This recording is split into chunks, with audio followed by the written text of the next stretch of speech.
This is MuggleCast, the Harry Potter podcast discussing everything about J.K. Rowling's Wizarding World. Welcome to MuggleCast, the first episode of 2018 and a milestone episode, number 350. Wow. Micah, Eric, and I are here this week to kick off a new year of Harry Potter podcasting, a year in which we will get a new Fantastic Beasts movie. I am very pleased that we made it a full year of MuggleCast, almost a whole year weekly. I mean, a good, 2/3 of it, without having a new movie afoot. It was so easy. There was just so much to talk about, and we came up with great discussions. I feel like we dug at the bottom of the news barrel a couple of times, but for the most part, I feel like maybe you're right. Once or twice. Well, if the new Hall of Fame or Wall of Fame over on MuggleCast.com is any indicator, we deliberated for a couple days and put up a heck of a lot of episodes from 2017. So I would say that statement is correct, Andrew. We did. If anybody has any new listeners, what did I just say? If anybody has any new listeners, if any of you are new listeners, that's what I meant to say. Head over to MuggleCast.com and click on the Wall of Fame, and you can see some of our favorite episodes. And over break, we were actually all together here in Chicago. It was a fun weekend. I just wanted to say I liked how you said we did all this work updating the Wall of Fame. I didn't want to make it seem like because I was answering. You just answered your own question. Yes, there were a lot of good things in 2017. You should know, Micah, you did all the work. Well, Andrew provided a little bit of assistance. Yes. You guys, and then I sent a smiley face emoji in reply to one of the emails. I just want us to be, up front to start the year. All right. Yeah. Oh, fine. yeah, absolutely. We're going to do it that way. Let's also talk about who planned every item in the stock, too. Oh, God. And let's talk about who hosted the best New Year's party to date. All right, good. We all hate each other at the start of the year. This is going well.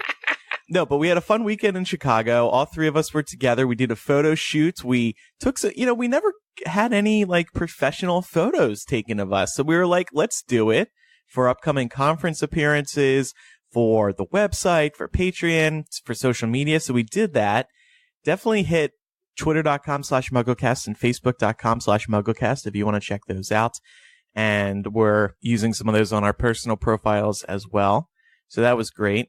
Who was the photographer that you found, Eric? His name is Knowlton Holland. I knew he'd be perfect for what we were looking at for these promo photos. And then we got it together. And we actually, the photos were taken actually in the building of the Cards Against Humanity offices in their podcast studio, which is used to record many Chicago podcast co-op podcasts, such as, formerly Chicago Podcast Co-op, Hello from the Magic Tavern, which you may listen to, and currently Improvised Star Trek, which I edit. So nice. Cool building, really cool podcast studio. I think we were all a little bit floored at how nice that studio was. Yeah, it was really impressive. And I think the first time I'd been in a quote-unquote podcast studio, but Eric, as long as we're starting off the year talking about doing things or giving credit where credit is due, I should say, you did a great job organizing that. Knowlton was great. The folks over at the Cards Against Humanity offices. It was just a lot of fun. I mean, I got into Chicago, and then Andrew, thank you for picking me up from the airport. That was great. Got to hang out with Brooklyn a little bit. We hadn't met previously, and then went over to those offices in the nice snow that was coming down as we stood outside waiting for 5 o'clock so we could get inside the doors. Yeah. And for anyone wondering, Cards Against Humanity's offices are exactly as you would expect. If you know their game, you know their style, their offices are very fun and very Cards Against Humanity. So it was very cool to go inside the brain of that company. Well, we'll have to get back there to record a podcast in there. But wait, we actually did record sort of a podcast in there. Yeah, we did. So while we were doing the photo shoot, we wanted to look natural, and I suggested, well, why don't we act like we're actually recording a podcast? So Eric brought out his phone and recorded us pretending to do a podcast, and we were kind of talking about the new Fantastic Beasts Crimes of Grindelwald stills, which we will talk about in a few moments on this episode. So that we're calling it kind of like a secret alternate episode 350. We released it on patreon.com/MuggleCast. It's 40 minutes long. It's fun to listen to. Eric edited it, tuned it up a little bit to take out the breaks, but definitely listen to it. It's fun and 40 minutes long. So time flew by. Well, it really worked, like, to get us immediately into another level of like podcasting, because we can sit in front of a mic and smile at the camera, or sit in front of the mic and smile at each other. But really it was the actually discussing, and I think the natural high of being in the room with each other that we really, I think you can hear it in the audio, how well we're getting along, and how much fun we're having talking Harry Potter. And speaking of Patreon, a couple of other little updates. Just a shout out to all the Slug Club members. They're in a private Facebook group, and they organized their own Secret Santa, and they all sent each other Harry Potter gifts for the holidays. And it was so cute because they would get their gifts and then post pictures of what they received in the Facebook group. So we love the community that's happening, not just on Patreon, but also in the Slug Club Facebook group. Yeah. It's Dumbledore's Army, not Slug Club. Dumbledore's Army. Yeah, it's Dumbledore. Well, Dumbledore's Army and above. Everybody can be in the Facebook group. But this is something, it was organized. It was so nice. It was organized. Had nothing to do with us, but we absolutely love it. And we love that our listeners have chosen that community to share the love of Harry Potter and the joy of the holidays. And finally, here at the top of the show, just a congrats to Laura and Ryan, our latest Patreon giveaway winners. The Slug Club members, they're participating in a monthly Wizarding World giveaway. And our latest giveaway was Gryffindor Snuggies for the winter. Perfect for the winter. Exactly. So we gave away 2 of those, and they should be in the mail shortly. So congrats, Laura and Ryan. I have to say there were a number of Christmas cards as well that we got to our P.O. box, which we'll give you the address at the end of the episode if you want to send some late Christmas cards. No, but they were really, really, really appreciated. I got a tweet last night asking if one arrived, and yes, they did. We love them. We will cherish them. They're on my fridge. And also, for the first time, I got a chance to check out the MuggleCast P.O. box. Yes. While in Chicago. How was that experience? Was it worth it? Oh, it was just something that you can check off the bucket list now. The most beautiful. You Snapchatted it. You Snapchatted me, and I was standing right there next to you. He was excited. He hears you talk about it so much. Isn't that what the kids do now? They snap everything? Yeah, I think it is what the kids do, Micah. And I got to be honest, if you're not, this statement is to the listeners, if you're not following Micah Tannenbaum on Snapchat, you're not living your best life. Something about the captions and the angles and the filters that he chooses are really just I get a kick out of everything you sent, Micah, so please never stop. All right. One update I don't see here is who won our bowling matchup over the bowling. Credit where it's due, Mr. Breaks 100 every time. That was Micah. Good job, Micah. Thank you. Nice work, Micah. Just good team building exercise. It was. It was great. Yeah. Great team building. Had some, what were those, cheese curds? Oh, yeah. Yes, cheese curds. Yeah. Very, very Midwest thing. Oh, yeah. Oh, yeah. I love cheese curds. Yeah, and it was one of those bowling alleys that serves beer, so that's also fun. And then we played some pool, and I think me and my boyfriend beat you both twice. Was that? You may have won the first time, Eric. Oh, no. Oh, yeah. Well, we couldn't decide on the rules whether scratching on the 8-ball was the end of the game. Yeah. Anyway. But it's all good. Anyway, I think you guys won. Yeah, I think you won too. Mike and I were on a team. We'll happily admit defeat. Okay. So, in preparing for today's show, and we like I said, we have a lot of news to talk about to catch up on the past 2 weeks. Also, a beloved Harry Potter character is going to be calling into the show today to share their New Year's resolutions to make Hogwarts a better place. That's fun. I'm glad he wants to share those with us, so he'll be calling in. But in preparing for today's show, I was also looking at what has happened in the Harry Potter books on New Year's Eve. We've always talked about other holidays, but I don't recall us ever talking about New Year's Eve.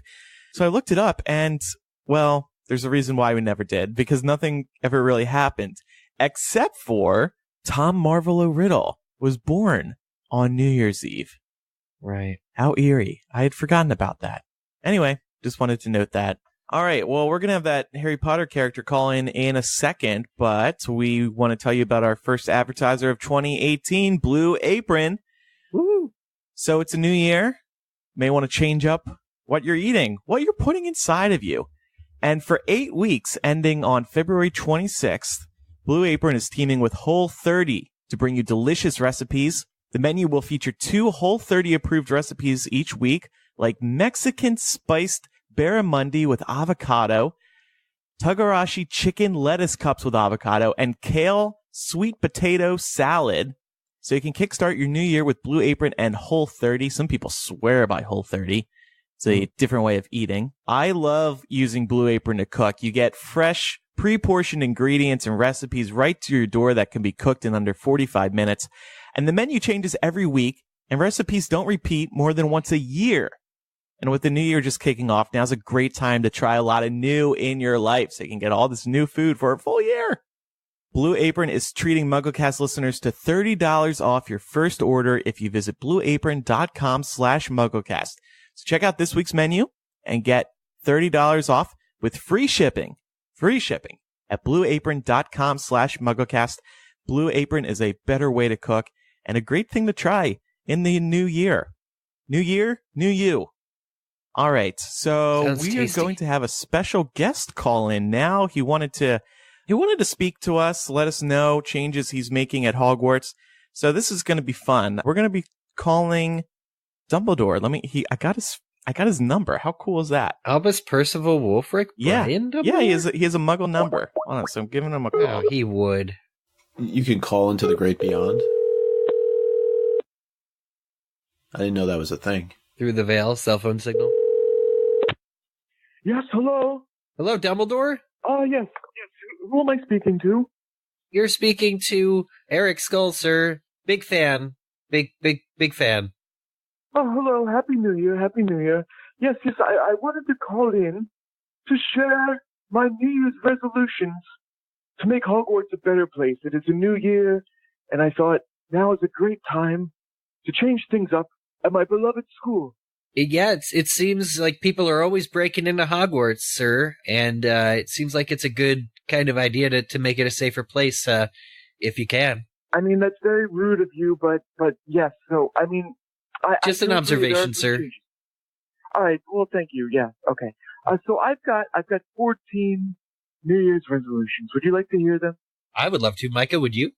Yeah. I mean, look, when you have somebody of this caliber on the show, I think you just let them speak. By the way, Micah, how is my brother's goat doing? Oh, very well. He had a Glad to hear. great Christmas, made sure that he was well taken care of. Okay, so the first thing I would like to say at Hogwarts, I want to, I've made a lot of mistakes with Harry, and every year Harry's at Hogwarts and, some bad stuff happens. I'm just going to accept at the start of every term that Harry's about to get into some bad stuff. So I'm going to start looking out for him every year. That's such a good resolution, sir, if you don't mind my saying. Thank you.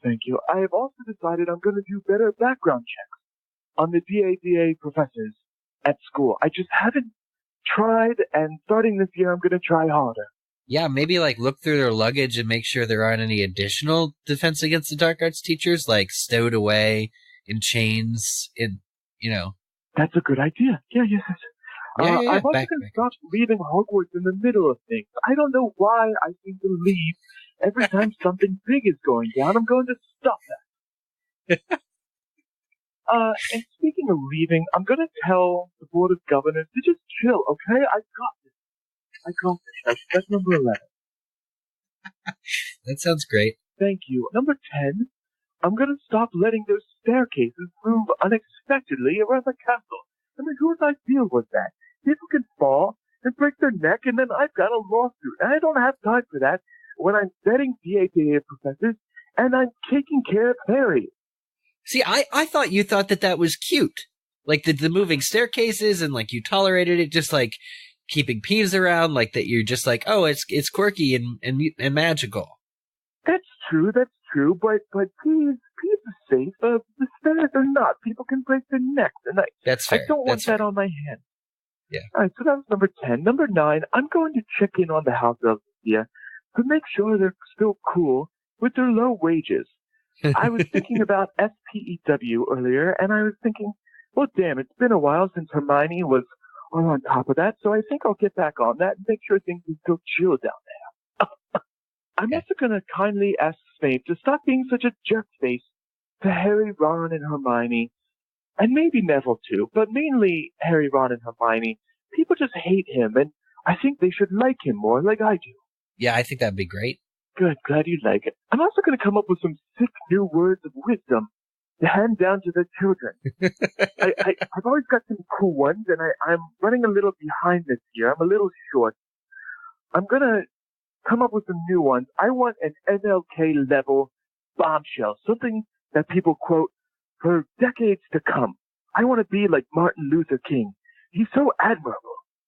Well, I mean, Nitwit, Blubber, Oddment, Tweak is close-ish to I Have a Dream. I mean, they both make me feel very, very, very warm inside. Yeah, they're both short and sweet, but I'm not sure mine is as memorable, would you say? Yeah.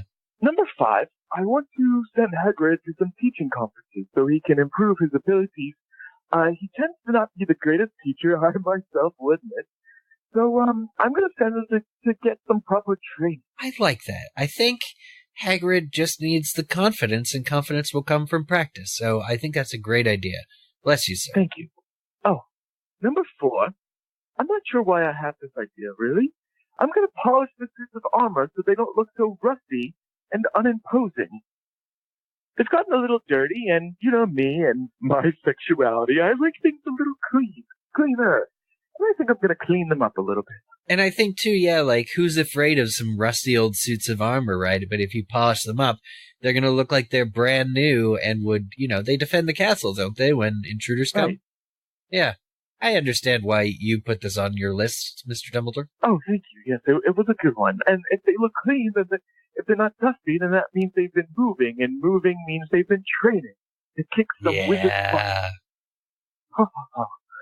Okay, so number 3, I want to generally protect restricted corridors and areas with spells that can't be broken by using a Lohamora. It is really crazy that a lot of these doors can just open with a Lohamora. What is with that, Dumby? Time to fix it. It's a good spell. To be fair, it's like a year 1 spell, but it's a good one. There may be only one student who's actually read Standard Book of Spells, so maybe only one student can get through those locked corridors. Number 2, I want to relocate the entire castle to somewhere warmer and more secret. Every 1,000 years. Yeah, you're coming up on that anniversary, aren't you? It's been like 1,000 years since the founders first created Hogwarts. Yes, good point. And I think we've been in a cold climate for long enough. We can still do Christmas, just be in a sunnier location and not worry about the snow.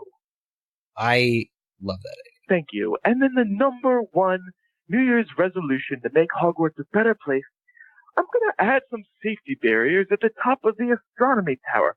I was up there the other day, and it seemed a little too easy for someone to fall over the edge. So I'm going to get up there, and I'm going to add some barriers so people have no chance of falling. Dumbledore, I have to say I was with you on this whole list, all 14 except this last one. I think that's a waste of your time, my friend. Huh. Okay, well, I think I will trust you on that, and I won't add safety barriers. And the next time I'm up there, I will just kind of risk it. I think that's smart. It was good speaking to you all. Happy New Year. Happy New I Year. have to jump over to Harry Potter Wizards Unite. I'm due at a couple of gay bars to run into some muggles who are going to be playing that game later this year. So, ta-ta for now, and see you in your phone. Ta-ta. Happy New Year. Okay, goodbye. Wow, that was really something. Dumbledore live on MuggleCast. Eric, you were really into it. Best interview we've ever had, I gotta say. I'm glad. I didn't know how we were going to top all the others that we've had. Yeah, Put that Andrew, on the Wall of Fame. How'd you swing that for episode 350 to get somebody of that caliber on the show?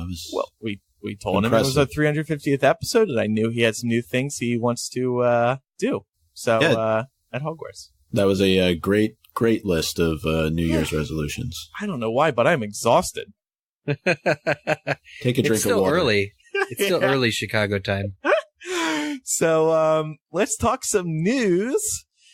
So I don't know why, but at the end of December, a bunch of Fantastic Beasts Crimes of Grindelwald stills came out. And we got some good ones. I think most notable is this photo of Dumbledore, played by Jude Law, at Hogwarts. Describe what we see, Eric. I think when we were doing our kind of spin-off episode of 350, I think you kind of nailed it. What are we seeing here? So I strongly believe that Dumbledore, who is pictured, Jude Law is pictured sitting sort of off the edge of his desk. I'm assuming it's his desk, is all I'm saying. I think that there's a number of metal, shiny contraptions, both directly behind him. It looks like some kind of huge looking glass of sorts, or, magnifying. Looks kind of like a huge telescope with some other devices in the back on a bookshelf. I believe this photo is inside Dumbledore's office, which at that point, he is not headmaster, so it is just sort of a teacher's office, which is why it sort of looks different. But what strikes me really are these instruments, because Dumbledore is famous both in the books and it transferred over to the films for having these strange, whirring instruments in his offices that move on their own and are very, very mysterious magic that we don't know at all what they do. But that's what I think this is I think this is Dumbledore in his office, perhaps when Newt comes to visit. Yeah. Only thing that doesn't make sense is there is somebody else in this photo who is unidentified. He appears to be just visiting. He's got a long coat on. He's holding a hat, it looks like. I thought it was a newspaper, but now that I'm zooming in, I think it's a hat. So it looks like he just got into the school. Maybe was escorting Newt. I don't know. But I'm coming around on Jude Law as Dumbledore. I don't know. It was just jarring, I guess, to see somebody else as Dumbledore. But I think the more I see him, the more I'm going to like him. He's got an air of confidence about him in this photo. He's sitting on his desk, leaning. He's got a kind of a glimmer in his eye, I would say. He's clearly looking at something that makes him happy. I just got really excited when you were talking about that. Yeah, and I think the trailer will probably seal the deal in terms of my excitement about Jude Law playing Dumbledore. This might be when people are arrived from the Ministry to tell Dumbledore that Grindelwald has escaped. But why would he look happy? I don't know. Ish. Could be a gleam of triumph. I don't know. I think, or it might. Yeah, you're right. It's probably much more that there's a friend in front of him. But I can't explain this escort guy. That's okay. It's probably just don't worry about that person for right now. Yeah, and watch, that person will become very important and integral to the outcome of the film, knowing how things go. But I agree with what you guys have said. I think we need to remember, Eric, as you pointed out, he is not headmaster at this point. I think, didn't he teach Transfiguration prior to becoming headmaster? So yes. Perhaps this is, as you said, inside his office. And I'm interested to know what those books are. Are those just for the students, or are they related to some things that maybe he's up to? The thing behind him reminded me a bit of a faux glass. Remember we saw that in Goblet of Fire with Mad Eye? Yeah. You know what I'm also seeing? On the bottom right, he has a bunch of small notebooks stacked up, like thin notebooks. Yep. I wonder if that's classwork that's been turned in. So minor, but exciting. Exciting to see this. And the next still is Grindelwald with one of his followers, Rosier, out on the street. And in Paris, that's what the caption said. So we definitely know this is Paris. I find this interesting that Grindelwald is just out in public, presumably amongst muggles. Like you see some people walking in the background, and they don't appear to be a witch or a wizard. I'm imagining this Grindelwald, so it's kind of shocking that he's just out in public. What I'm imagining is in this movie, he's going to be showing up in broad daylight to briefly mess things up, maybe. But it also looks like he and his follower, Rosier, could be looking at like a billboard or something, like admiring some advertisement. They're definitely looking up. Whatever the target is, like if this film is centered around an attack on the Eiffel Tower or something, a monument to virility, it would be really like fun for them to scope it out beforehand. Yeah. Maybe it's the billboard for Fantastic Beasts and Where to Find Them. Newt's having a book release party. Maybe they're excited to go, or not excited from the look of things. Oh gosh, if he breaks out in time to see a promotional poster. What I find interesting about this is going back to the casting. I didn't realize that Rosier was a female character, because when we were doing all of our discussions about the Death Eaters and those that end up aligning with Voldemort and his cause later on, this was definitely a family name that we talked about. Yeah, Evans and Rosier are Death Eaters. And then we got this new still of Newt inside somewhere, but he's holding a Paris postcard. And what I like about this is he's got kind of like a glimmer of excitement, it looks to me, in his eye. He looks happy that he's looking at this Paris postcard, and he also appears to be holding his wand. I just like the excitement. It looks like this got me excited about Paris. Seeing Newt excited got me excited. I want that shirt. The little dots on it. Yeah. That looks real nice. Coming soon to Hot Topic. You're right, though. Like, he is, I think, happy to be receiving this postcard. And I want to know what that's all about. So what's our guess on who it's from? Yeah. His brother? His brother who's... Could it be Lita? Well, those two are... Bonjour, mon ami. Wish you were here. Hello. But she's with his brother. Oh, that's right. We know that, don't we? Yeah. Maybe from Jacob and Queenie? Oh, what if they got married and they went to Paris on their honeymoon? Yeah. Then that would be the second wedding they omitted from the... Oh, no, they didn't. It was a funeral that they That omitted. could make sense, but would he be looking like kind of happily at this if he's still hung up on her? Sure. Why not? He's not hung up on Queenie. Oh, sorry. I was still thinking Lita. Lita. Oh, yeah. If Queenie and Jacob got married. That's and are too inviting fast. Yeah. No time has passed, right? Oh, yeah, no time. Like 3 weeks. That's tops. true. Yeah. Well, then the obvious choice would be Nicholas Flamel. Right. Yeah. That's quite a good point, actually. Or maybe it's from Dumbledore. I'm visiting Paris. Wanted to say hello. You sound a lot like the Yeah, you just person who called in. Maybe it's Grindelwald. He sent him a postcard. A fake postcard. Hey, bitch, Yeah, guess what? I wish broke you were out. here. I'm in Paris. Come get me. It's really Graves. The real Graves. Or it could be Tina, I guess, right? Tina's another option. Could be. Hey, I took a boat after you, and mine ended up in Paris. Come visit me. Yeah. Didn't know where it was going. Thought we'd be in the same town. It went right behind yours, so I thought. But yeah, Jacob and Tina and Queenie all have jobs and lives in New York. Like, Jacob has this successful startup bakery now. What events of this film are going to let him just leave his bakery? And, I get it if Tina and Queenie can do official ministry business in Paris, but Jacob's business might suffer. Well, you can hire other people. Yeah. And in fact, we have an ad related to that coming up. Oh, interesting. But, I think what we speculated was with Newt having a Fantastic Beasts book release party, Jacob would come over for that. Yeah. And that's how he would get overseas. To support the friend he doesn't remember. And Queenie and Tina, for that matter. Yeah. Queenie would remind him. But just based on the reaction, it's got to be somebody he knows. Yeah. And I would think somebody that we already know, not... So Flamel seems a little bit out of the picture to me. I think no pun intended. But unless they know each other. It would go a long way to establishing a rapport, like what these characters feel about each other. I think the reason I like the Flamel guess is because that is where Flamel is living, in France, with his wife, Pernelle. Or we're completely off base, and Newt is in a convenience store just checking out Paris postcards. Oh, this one has a lot of blank space for me to write on. Yeah. And then finally, there's a photo of Newt and Tina in front of what looks like P.O. boxes.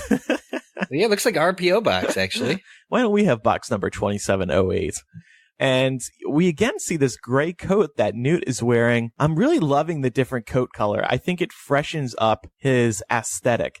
And I'm really hoping now that each movie he has a different coat color. So to go from green to gray is, I don't know, kind of a little strange, but maybe get a little more colorful in the next film. It was blue. I do want more color. These films are getting darker already. It's happened, you guys.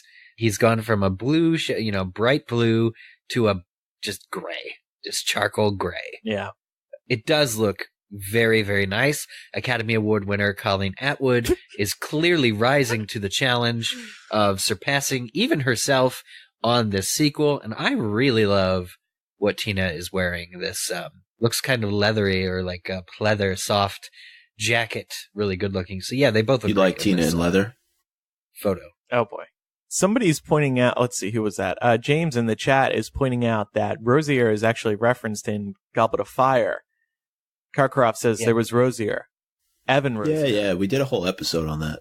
And then Barty says Rosier is dead. Yeah, James. Oh, God. Go to the Wall of Fame. No, it's I'm joking. Corrected. Yes, I remember that scene in the film and that actor's particular inflection. So it wasn't Evans isn't another last name, is it? It was Evan Rosier. Right. So that was my bad. Yeah, where are they? Why are they in front of P.O. boxes here? What's going on and what are they looking at? Presumably they're over in Paris now, and I'm going to guess it's a beast. Because why are their hands like up against the wall, sort of? Oh, maybe they're being arrested. Yeah, they could be being arrested. I love this idea. Sneaking around. They seem to have that problem of getting arrested. There they go again. Yep. And just off of the Rosier comment, if you go back to episode 340, Verified Jerk, which is just what I was to James a couple of minutes ago, we talk about it. Both Travers and Rosier, the two known Death Eater names that are going to have characters, apparently, in the Crimes of Grindelwald. So, okay. October 9th, 2017, episode 340. All right, so some other news. This is pretty exciting for at least anybody who has HBO. All 8 Harry Potter films plus Fantastic Beasts and Where to Find Them are now streaming on HBO. HBO kicked off with a marathon. They ran them back to back to back, back on New Year's Day, leading into January 2nd.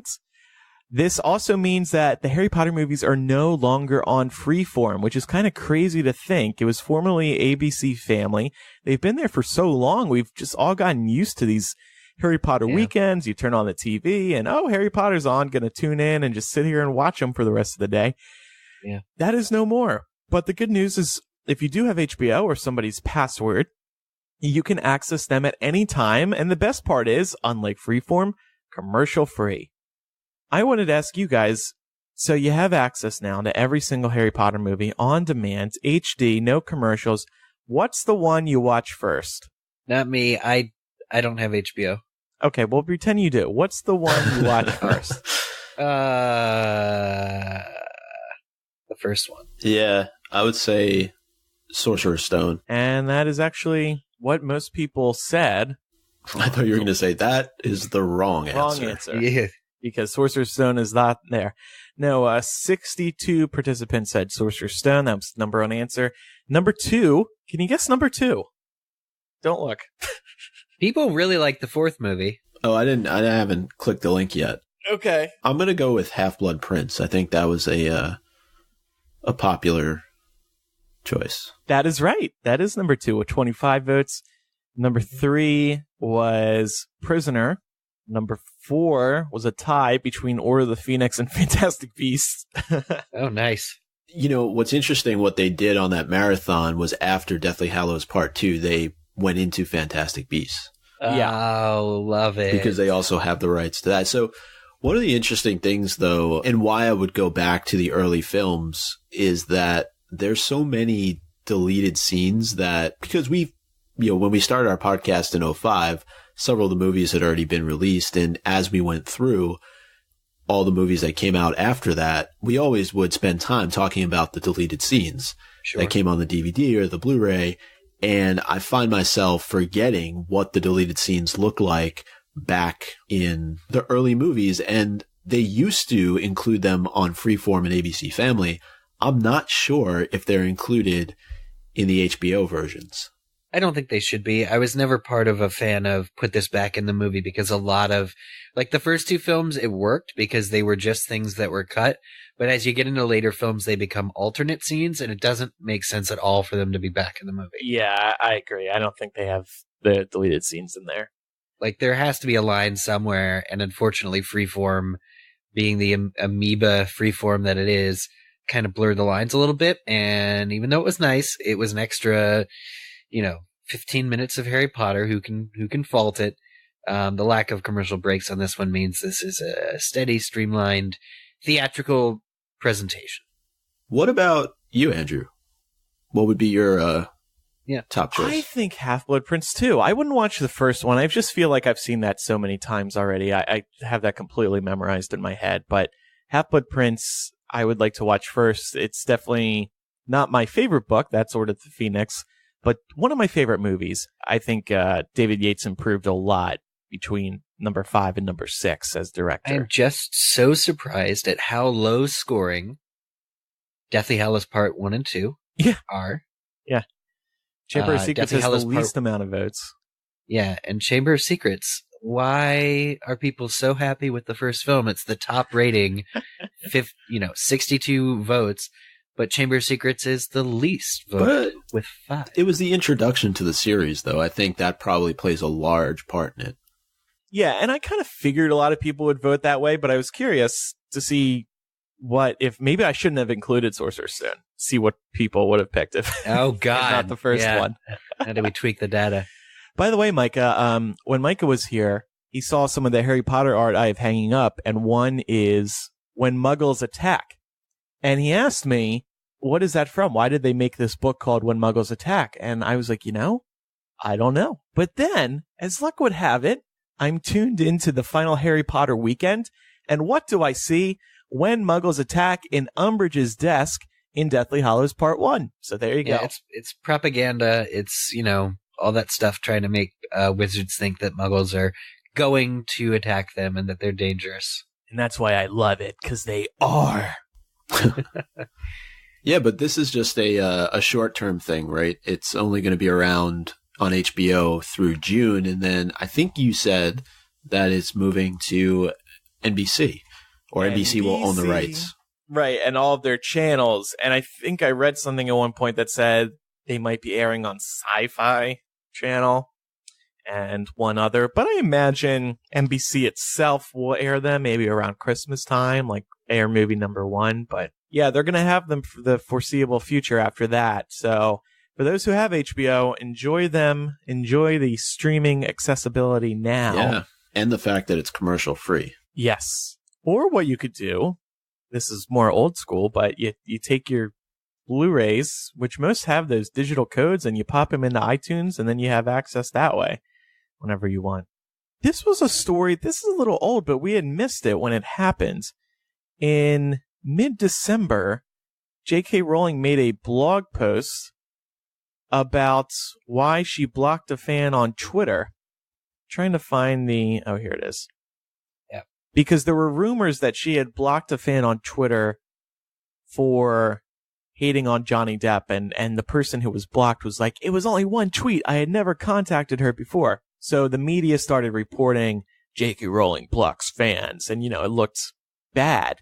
And I personally didn't believe it. I thought, I knew she blocked them, but I had to think there was a bigger reason than just like a single tweet.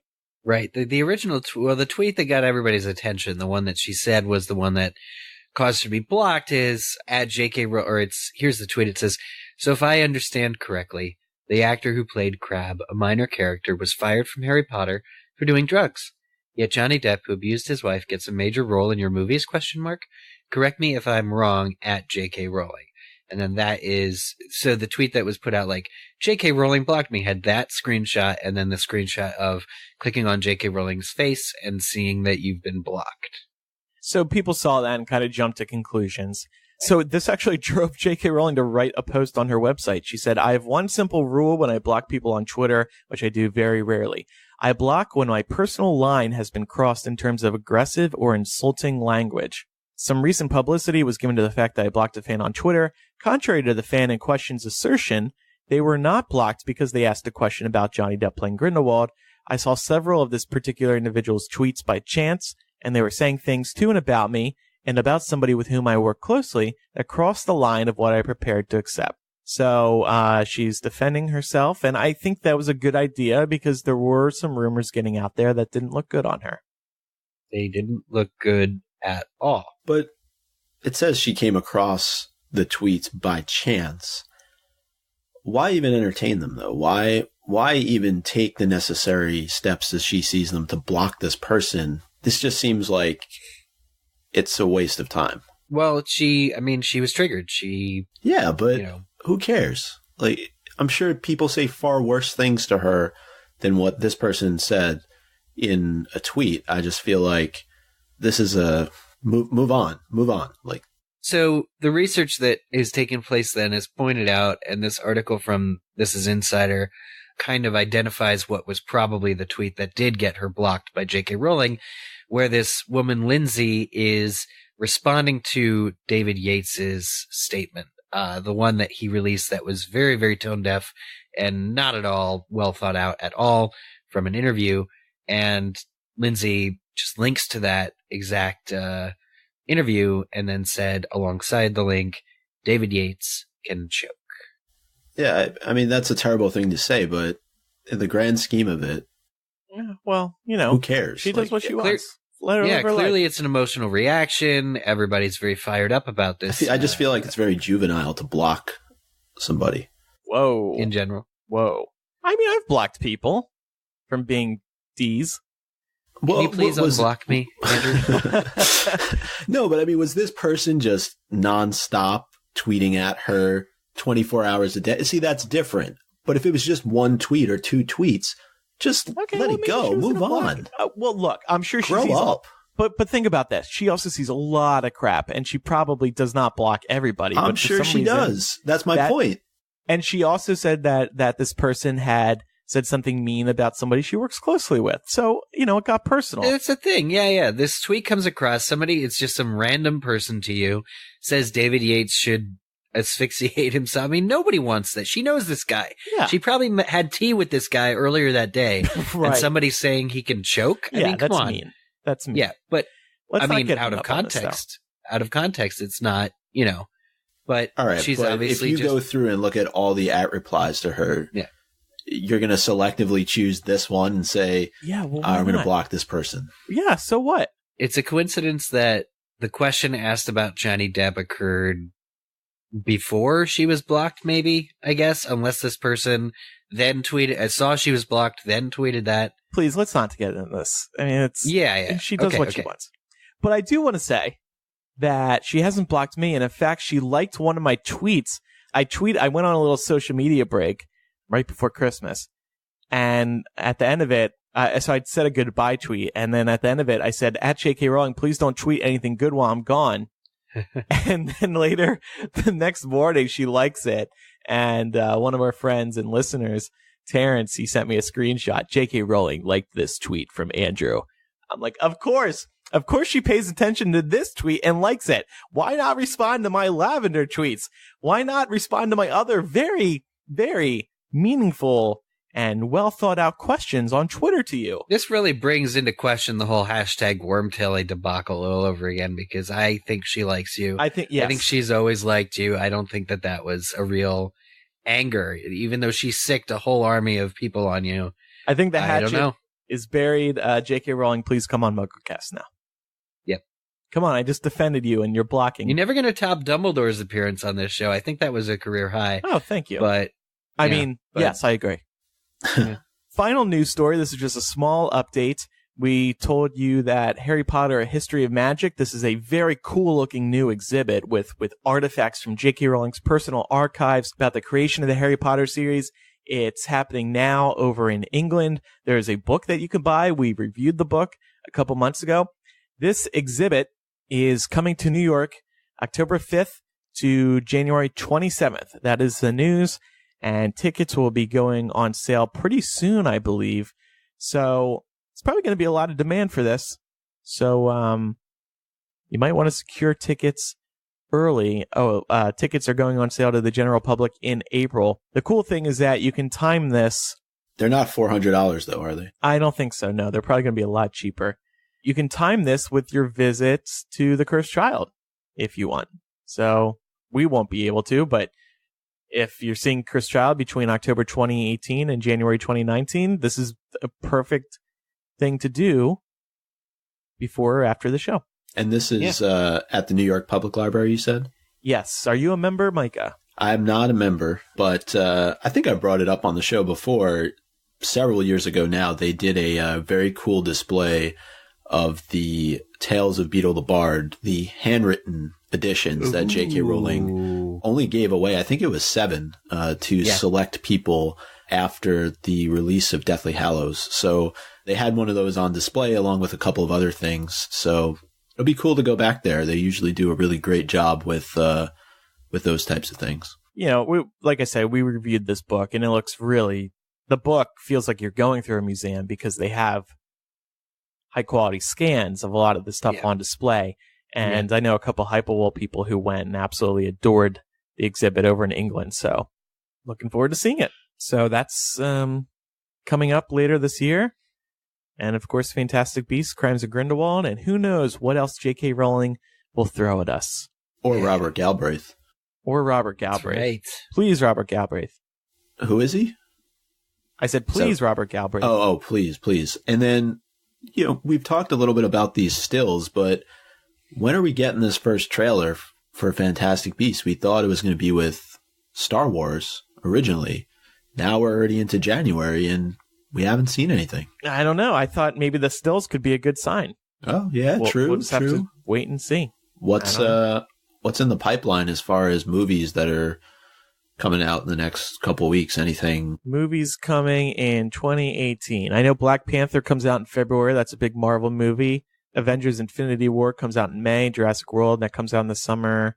Oh, Maze Runner to Death Cure. That's not major, but it's a book to film adaptation. That comes out in late January. So, I don't know. So wait and see. We have an email here we're going to read, but it's time to tell you about our second advertiser of the week. Jacob should pay attention. This is ZipRecruiter. Does your business have any New Year's resolutions? Here's an important one every business should consider, including mine at Hypable. Make your hiring process more efficient and effective.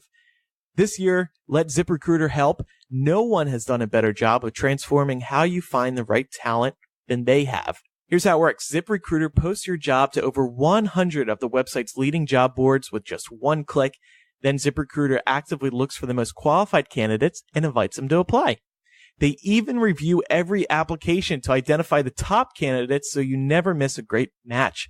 I think that is awesome. No wonder 80% of employers who post on ZipRecruiter get a quality candidate through the site in just one day.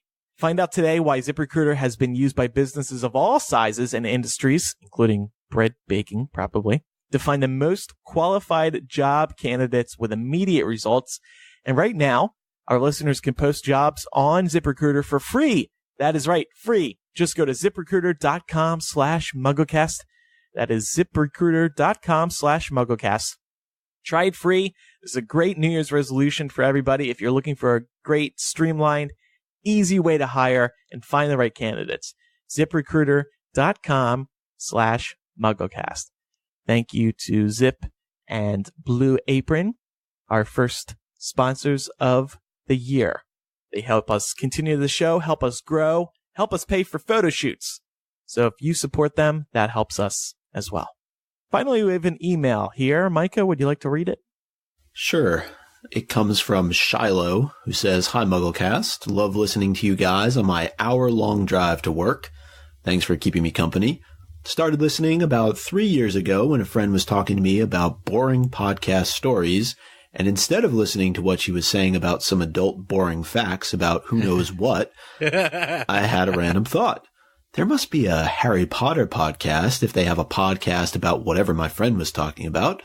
So I looked up Harry Potter, and yours was the one I decided to listen to and haven't stopped ever since. Just listening to your episode 349, and you were speaking about a new Chinese beast in the Crimes of Grindelwald. I don't want to come off racist, especially being half Korean myself, because Claudia Kim is a Korean actor, but maybe she is playing a person from a Chinese background in the upcoming film. This was taken from a Time magazine article. Quote, Claudia Kim as Maledictus, the carrier of a blood curse that destines her ultimately to transform into a beast. They use the word beast to describe what she transforms into and doesn't mention the exact beast she turns into. I thought it was really interesting. What is this beast they are hinting towards? Either way, really excited to learn more about her character and her story. going to be a bit controversial with this comment, but kind of a bummer that Cho Chang was the only Asian character in Harry Potter because I thought she was so whiny. Hopefully, Maledictus is a strong Asian female character. Thanks for your podcast and all the laughs on my way to work. Thank you, Shiloh. Always great to hear how people discover us. And I think that's an interesting idea. It connects. Yeah. The dots connect. Definitely. Yeah. This is actually a really great point that Shiloh brings up, and something that I think we skipped over entirely when we were talking about potential Chinese beasts. That was it. Eddie Redmayne made that comment, I believe, in one of the interviews. So this actually makes, to me anyway, the most sense, and be interesting to see exactly what kind of beast she does transform into. Have we talked on this show about the Nagini theory? Yeah, I think you mentioned it the first time that we were talking about Claudia Kim and the Maledictus. Yeah, when we got the high-res photo of the entire cast, there was an article that pointed out that her pants, whatever she's wearing on her legs, look like scales. And they were like, this means she's going to be Nagini. And I was like, that would be the craziest reveal of all time. Worlds collide. Well, they're going to regardless. So I think having something like that wouldn't be that far-fetched.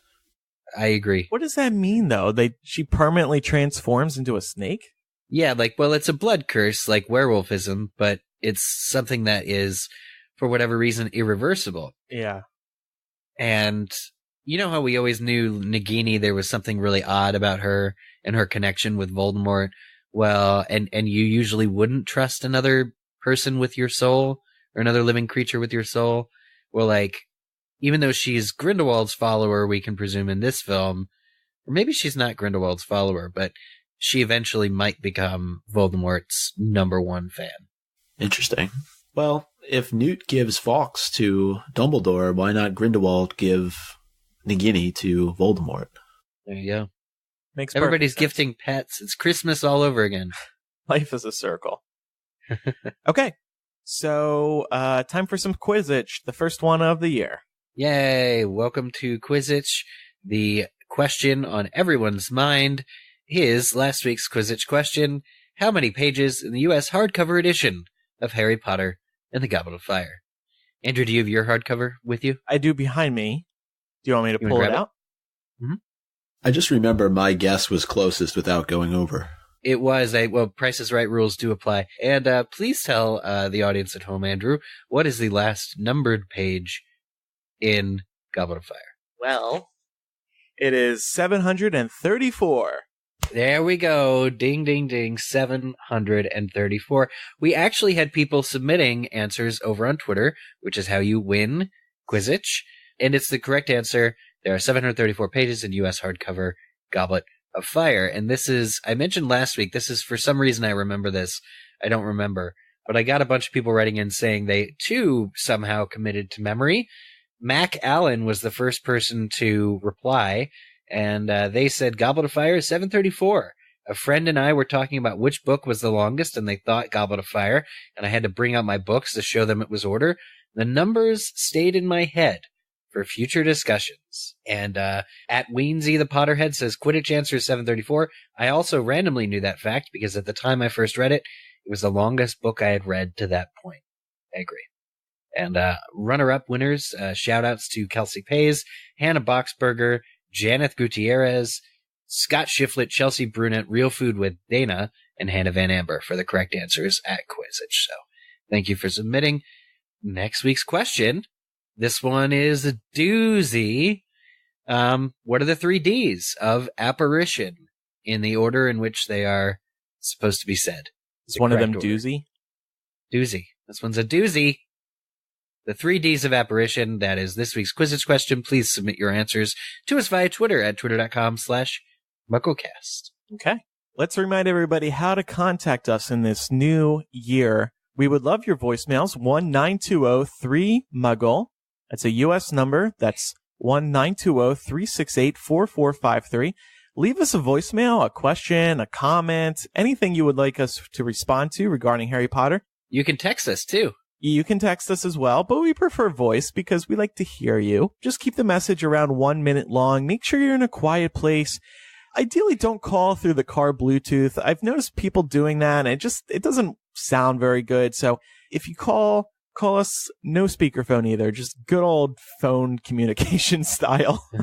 Phone up to ear. It sounds the best. We want to get you on the show, but we also want to make sure it sounds good. You can also email us, MuggleCast@gmail.com. Contact us through social media, Twitter.com/MuggleCast and Facebook.com/MuggleCast. Our P.O. Box, now visited by all three of us, 4044 North Lincoln Ave, Box 144, Chicago, IL 60618. And finally, what brought us back to weekly episodes in 2017, Patreon.com/MuggleCast. When we were together, we had a couple business dinners, and we were planning new benefits for 2018. We had some very productive chats, I would say. I agree. So look forward to some new stuff over on Patreon in the new year. And if you pledge, now you will get instant benefits, like the alternate episode 350 that we recorded while photo shooting. And you can join us for a live stream every weekend. Thank you to everybody who's listening right now. We have an active chat going on. One of them is Nolan. He got one of the most liked messages of the live stream. When I was talking about J.K. Rowling liking one of my tweets, he said, J.K. Rowling liked 2 of my tweets while I was studying abroad in London. Best summer ever. I framed a screenshot. Yeah, well, just use Canvas, people. You can get it put on Canvas. There you go, for free. Just pay shipping. Yeah. So thanks, everybody, for listening. We look forward to another year of Harry Potter podcasting. Thanks for joining us in our, what year is this going to be? 13th year? Oh, man. Now we can't stand up. The first to rise is a goner. Oh, damn. I'm legit not going to rise for like an hour just to make sure I'm not year. first. A whole year. Happy 2018, everybody. Thanks, everybody, for listening. I'm Andrew. I'm Eric. And I'm Micah. See you next time. Goodbye. Bye-bye. Bye.